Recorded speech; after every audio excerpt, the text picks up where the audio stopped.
Assalamualaikum warahmatullahi wabarakatuh. Perkenalkan, kami dari kelompok 6 akan menjelaskan tutorial uji tuwai ANOVA menggunakan aplikasi SPSS. Berikut adalah nama anggota kelompok kami. Yang pertama, Ida Lestari. Yang kedua, Inaya Wulandari. Yang ketiga, Indah Purnamasari. Dan yang keempat, Jane Fondan Sukawati. Kasus 6. Tuwai ANOVA.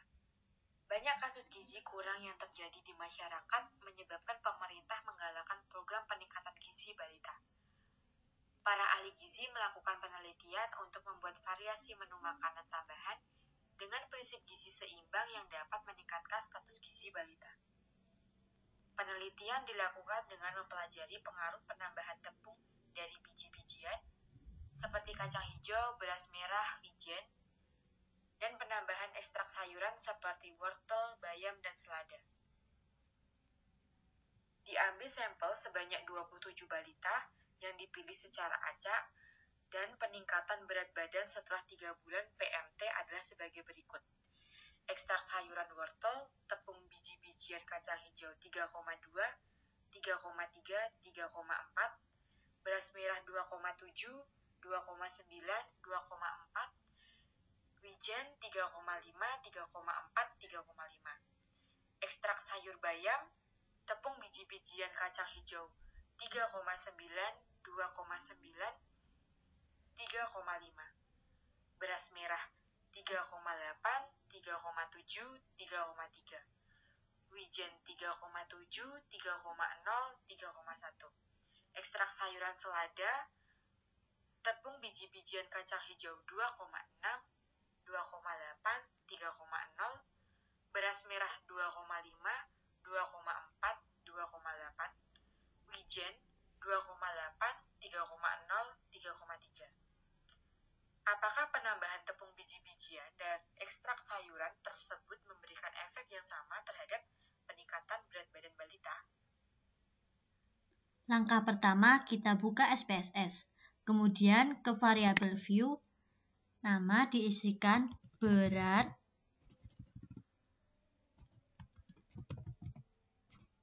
kemudian tepung, kemudian ekstrak. Desimal diganti 1, kemudian yang ini 0, yang ini 0. Label diisikan berat badan balita.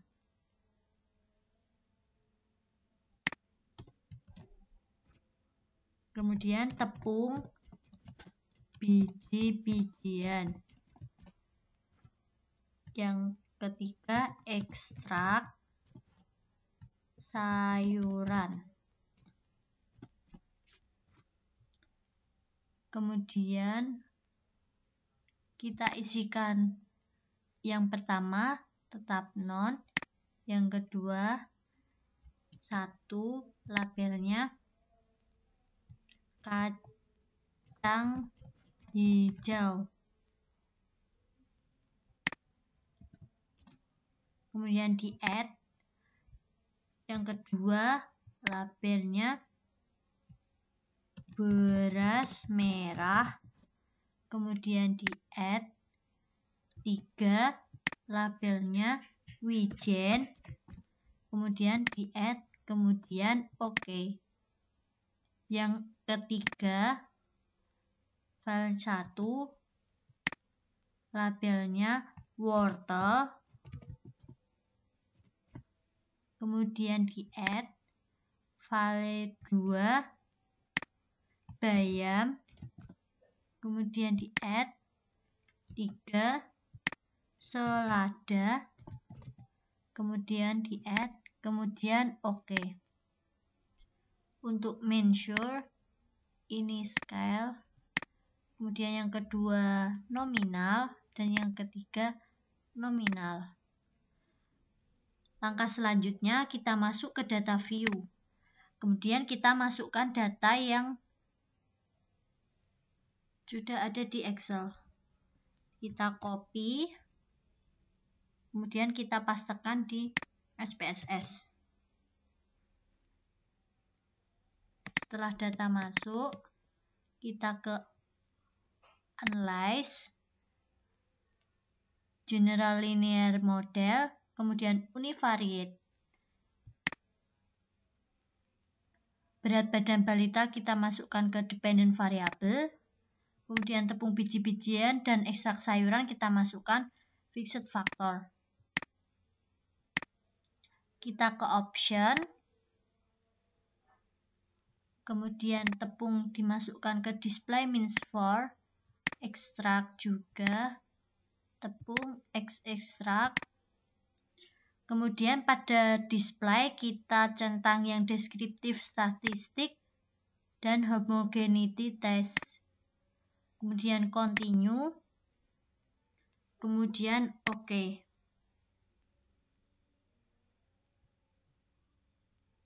Berikut adalah hasil yang didapatkan.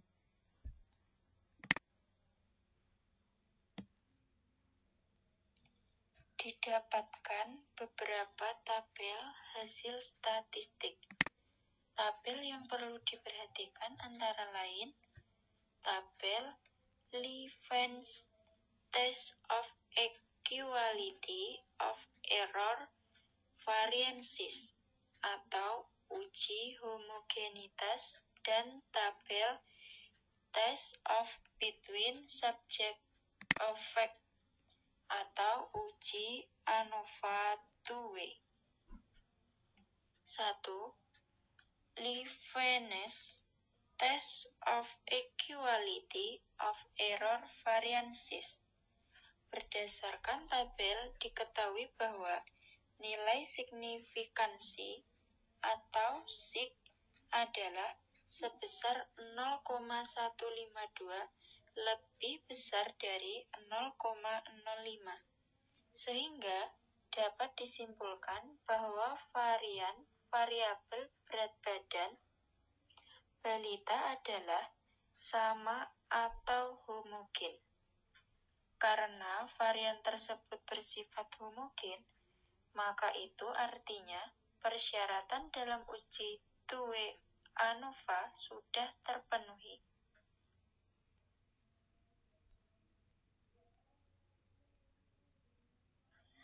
Test of Between Subject Effects. Pada tabel berikutnya, kita perhatikan 3 nilai sig, yaitu nilai sig tepung sama dengan 0,071 atau lebih besar dari 0,05, yaitu HO diterima. Nilai sig ekstrak sama dengan 0,001 lebih kecil dari 0,05, yaitu HO ditolak. Nilai sig tepung dan ekstrak sama dengan 0,026 lebih kecil dari 0,05, yaitu HO ditolak. Kesimpulannya yaitu, faktor penambahan tepung biji-bijian tidak memberikan perbedaan yang signifikan terhadap berat badan balita. Namun, faktor penambahan ekstrak sayuran memberikan perbedaan yang signifikan terhadap berat badan balita. Begitu pula faktor interaksi antara faktor penambahan tepung biji-bijian dan faktor penambahan ekstrak sayuran. Demikian penjelasan tutorial uji two-way ANOVA dari kelompok 6. Apabila ada salah kata, kami mohon maaf. Wassalamualaikum warahmatullahi wabarakatuh.